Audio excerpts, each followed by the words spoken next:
La misteriosa historia de los cuerpos incorruptos es quizás uno de los fenómenos más sorprendentes de la historia. Muertos que se mantienen como si el tiempo no hubiera pasado para ellos. ¿Cuál es la verdadera explicación de este fenómeno? ¿Qué son los cuerpos incorruptos y por qué han fascinado a tantos hombres a lo largo de la historia? ¿Qué explicaciones científicas o naturales se han dado para este fenómeno? ¿Son suficientes? ¿Convencen realmente a los interesados en el tema? ¿Qué significado religioso o espiritual tienen los cuerpos incorruptos para los creyentes? ¿Son pruebas de la santidad o la iluminación de sus poseedores? ¿Qué consecuencias éticas o morales tiene la exhibición o el estudio de los cuerpos incorruptos? ¿Se respeta la dignidad y la voluntad de los que fueron los poseedores de esos cuerpos en vida? ¿Qué aporta el conocimiento de los cuerpos a la comprensión de la vida y la muerte? Y dejando de lado toda la vertiente científica que intenta dar una causa empírica al fenómeno, podemos preguntarnos también qué evidencias o argumentos hay para sostener que los cuerpos incorruptos son obra de Dios o de alguna fuerza superior.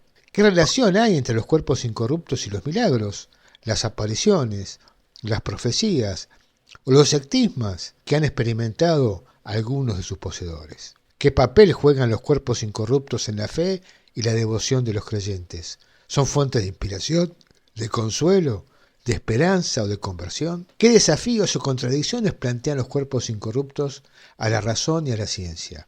¿Son compatibles o irreconciliables? ¿Qué mensaje o enseñanza nos transmiten los cuerpos incorruptos sobre el sentido y el destino de la vida humana? En principio, los cuerpos incorruptos son aquellos cuerpos que no se descomponen después de la muerte, sin haber sido embalsamados o preservados de forma artificial, ex professo. Algunas religiones los consideran como signos de santidad o intervención divina, pero la ciencia tiene otras explicaciones más naturales. Si bien no hay una explicación científica definitiva para este fenómeno, algunos investigadores sostienen que podría deberse a factores genéticos, inmunológicos o microbiológicos que retrasan o impiden la descomposición del cuerpo. Pero hay casos de cuerpos incorruptos que son hasta ahora inexplicables científicamente. Por ejemplo, el cuerpo de Santa Bernadette Soubirous, que fue una joven francesa que afirmó haber tenido varias apariciones de la Virgen María en Lourdes en 1858. Ella murió en 1879, a los 35 años, a causa de la tuberculosis. Su cuerpo fue exhumado 3 veces, entre 1909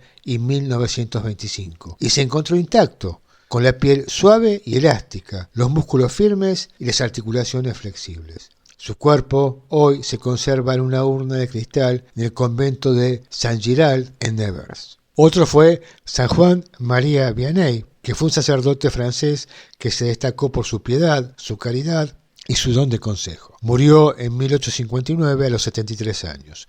Su cuerpo fue exhumado en 1904 y se halló incorrupto, con la piel tersa y el cabello intacto. Este cuerpo se exhibe en una capilla en Ars-sur-Fourmans. San Pío de Pietrelcina fue un fraile capuchino italiano que recibió los sextismas de Cristo en sus manos, pies y costado del cuerpo. Murió en 1968 a los 81 años. Su cuerpo fue exhumado en 2008 y se encontró totalmente incorrupto, con heridas cicatrizadas y el rostro sereno. El cuerpo se muestra en una urna de cristal en la iglesia de Santa María de las Gracias en San Giovanni Rotondo. Santa Catalina de Bolonia, que fue una religiosa italiana, fundadora del monasterio de las Clarisas en Bolonia. Murió en 1463 a los 49 años. Su cuerpo fue exhumado en 1475 y se halló incorrupto, con la piel intacta y el cabello aún rubio. Su cuerpo se mantiene sentado en un trono de madera en la capilla del monasterio. San Francisco Javier, que fue un misionero jesuita español que evangelizó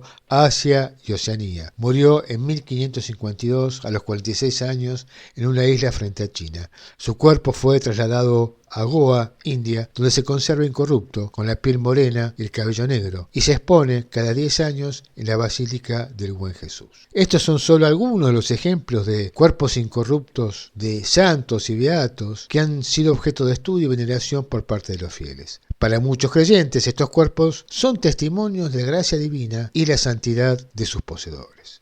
Sin embargo, según explica el antropólogo forense José Manuel Reverte Coma, estos cadáveres que aparecen conservados no tienen nada de mística o magia. Este fenómeno, según él, se da en algunos lugares como son las criptas de algunos monasterios, donde la sequedad del ambiente y la ausencia de insectos, unido esto quizás al hecho de que el cuerpo estaba sin oxígeno y exento de grasa, y la existencia de un medio interno adecuado para destruir bacterias responsables de la putrefacción. Esto permite que el cuerpo se deseque en forma natural, conservándose incorrupto por tiempo indefinido. En estos casos intervienen procesos tales como la petrificación, que es la transformación del cadáver en material pétreo debido a la infiltración por hidroxipatita y carbono cálcico. Adiposira es cuando el cadáver yace en un ambiente de humedad relativa, pero estéril, en donde la putrefacción se detiene para dar paso a la momificación natural, produciéndose primero un proceso de saponificación, es decir,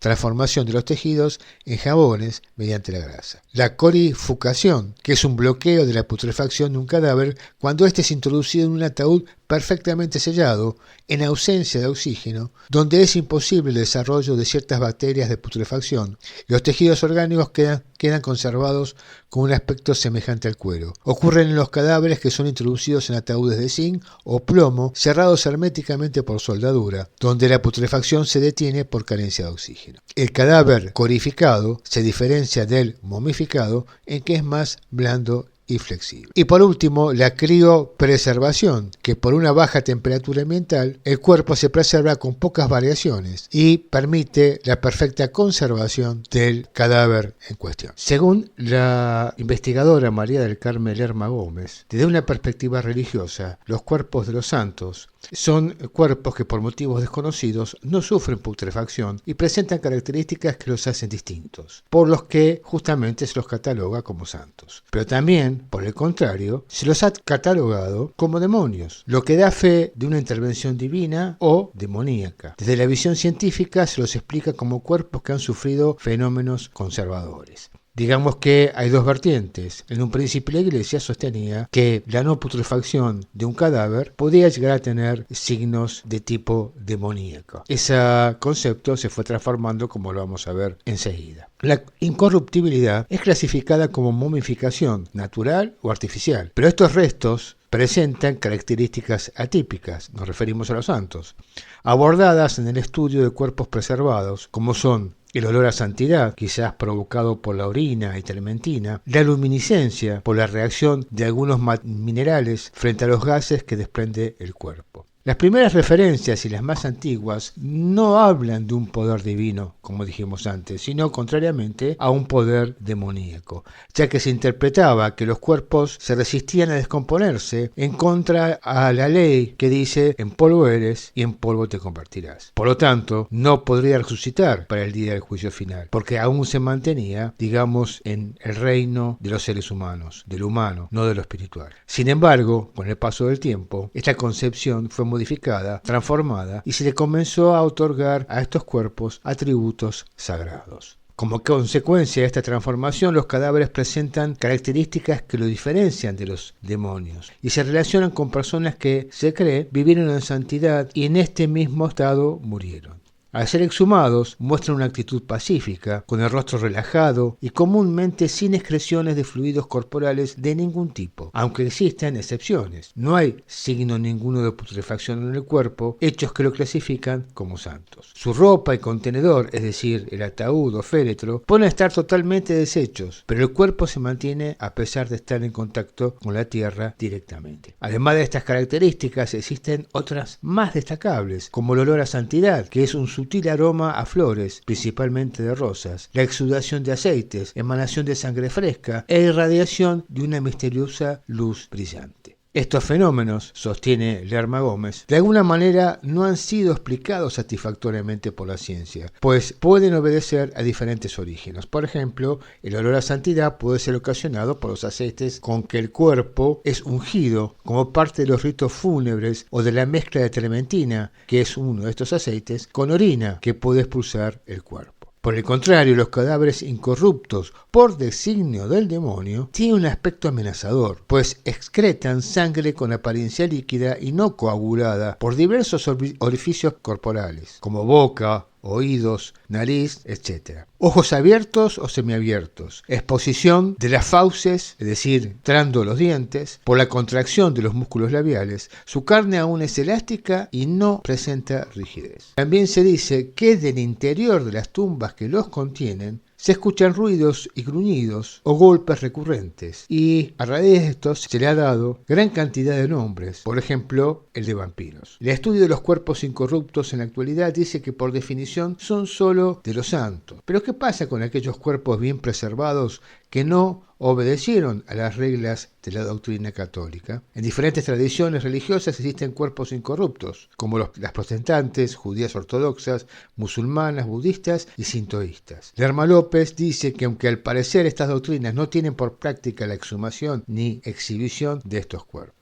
Otros casos de cuerpos incorruptos no están relacionados con la religión, sino con la historia o la arqueología. Por ejemplo, el cuerpo de Lenin en Moscú, el hombre de Tolún en Dinamarca o la mujer de Cuengo en Francia. Estos cuerpos han sido estudiados por los científicos para conocer un poco más sobre su vida y muerte. Los cuerpos incorruptos son aquellos que no se descomponen tras la muerte, aún sin ser embalsamados o preservados de alguna forma. Algunas religiones, como la católica y la ortodoxa, los atribuyen a una intervención divina o a un signo de santidad. Los cuerpos incorruptos pueden deberse a causas naturales, como la momificación natural, el aislamiento de oxígeno, la petrificación, la adiposira o la corificación. Estos procesos dependen de factores ambientales como la humedad, la temperatura, el pH, la presencia de microorganismos o insectos, etc. Los cuerpos incorruptos también pueden deberse a causas artificiales, como el embalsamamiento, la cera, el formol, el alcohol o el cloruro de zinc. Estos métodos se usan para preservar